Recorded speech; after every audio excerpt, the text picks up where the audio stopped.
आमदार सदाभाऊ खोत आपल्यासोबत आहे. आपण त्यांच्याशी बातचीत करणार आहोत. संपूर्ण महाराष्ट्रामध्ये सदाभाऊ आता चर्चा सुरू झालेली आहे की बीड हत्याकांडाचे मास्टरमाइंड नेमके कधी गजाआड जाणार, कधी अटकेत येणार आणि सरकार त्यांच्यावर कारवाई का करत नाही, काय म्हणाल? काय आहे की सरकारनं पोलीस खात्याअंतर्गत चौकशीला समिती नेमलेली आहे आणि निश्चितपणानं देवाभाऊचं सरकार आहे ते स्वतः संवेदनशील आहेत आणि कोणत्याही आरोपीला सोडलं जाणार नाही, तो कितीही मोठा असला तरी. आणि म्हणून मला वाटतं की विरोधकांना असं वाटत आहे की चट मंगी चट शादी असं होत नाही. काय कायद्याचं काम करत आहे, पोलिसांचं काम करत आहेत. महाराष्ट्रातल्या पोलिसांच्यावरती कुठंतरी आपण भरवसा ठेवूया आणि निश्चितपणानं एकही आरोपी सुटणार नाही यातला. नक्कीच. पण 56 जो पोस्टमॉर्टम अहवाल आलाय त्यामध्ये 56 ठिकाणी गंभीर दुखापत आहे. रॉडनं जड साहित्यानं मारहाण केलं तर त्यामध्ये नमूद करण्यात आलंय. 2.25 लिटर रक्त पण त्यांचं त्या ठिकाणी साकळलेलं होतं अशी पण माहिती आहे. आणि अत्यंत भीषण, गंभीर, दुर्दैवी आणि अंगावर शहारे आणणार अशी ही घटना आहे. अशा पद्धतीची मारहाण आहे. मला वाटतं की हे सरकार विस्थापितांचं आहे आणि निश्चितपणानं प्रस्थापितांचा, झुंडशाहीचा, गुंडागिर्दीचा माज उतरला जाईल. कारण गृहमंत्री, मुख्यमंत्री हा एक कणखर या महाराष्ट्राला देवेंद्रजींच्या रूपाने मिळालेला आहे. तुम्हाला निश्चित भविष्य काळामध्ये हे राज्य जनतेचं आहे. पोलीस हे गुंडांना वटणीवर या महाराष्ट्रातले आणू शकतात एवढं आपलं पोलीस बळ कामाचं आणि प्रामाणिक आहे. निश्चितपणानं या राज्यातली गुंडागर्दी पूर्णपणे तिचं उच्चाटन झालेलं आपल्याला पाहायला मिळेल. आणि म्हणून मला वाटतं की विरोधकांनी अजिबात काळजी करू नये.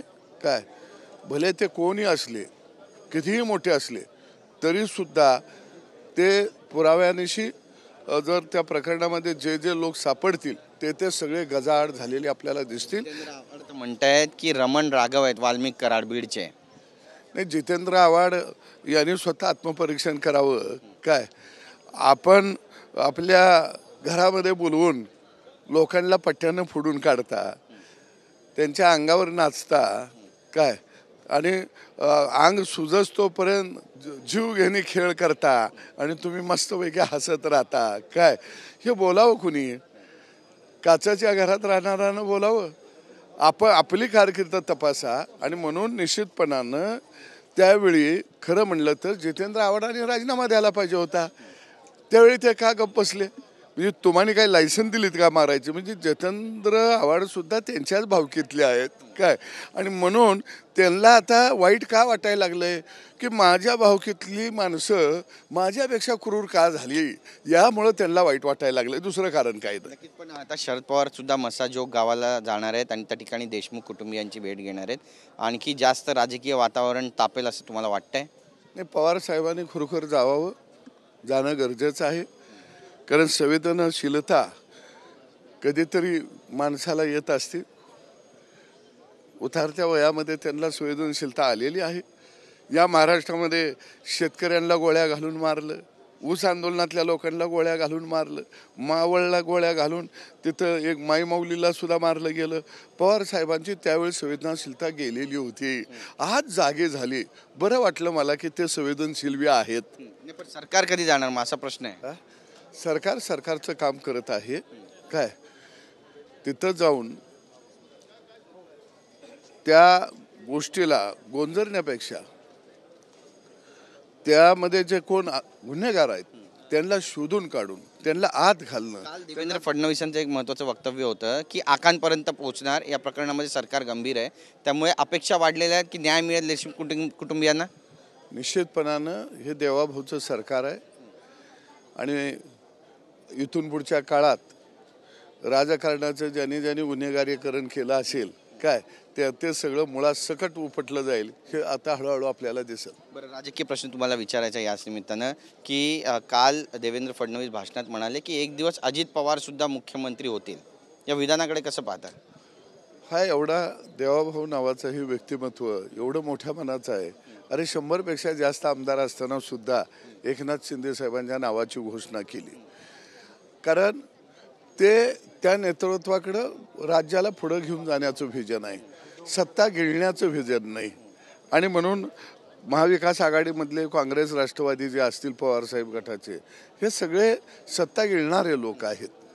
काय जसं आजगर माणसाला गिळल्यानंतर कसा गिळतो दिसत नाही, तळाला जाऊन खातो आणि वर साजूकपणानं पवायला येतो, तसं हे सगळं महाविकास आघाडीवाले म्हणजे आजगर आहेत.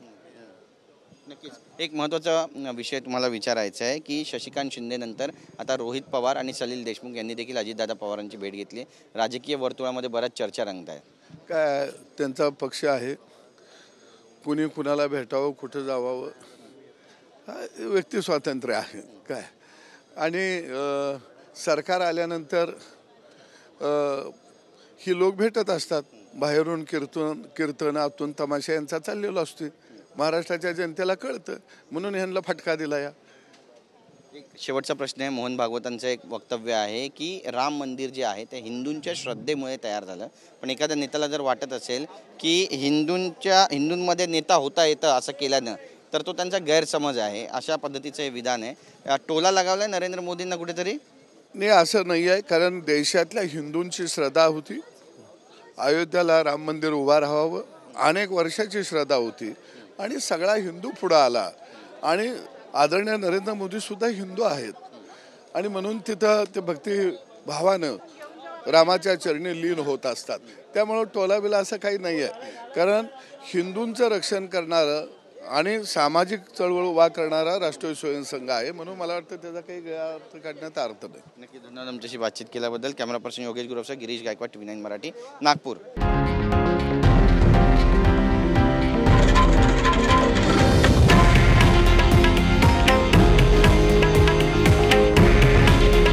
हे आहे देशातील नंबर 1 न्यूज नेटवर्क आणि आपण पाहत आहात TV9 मराठी. काळजी तुमची, हित महाराष्ट्राचं.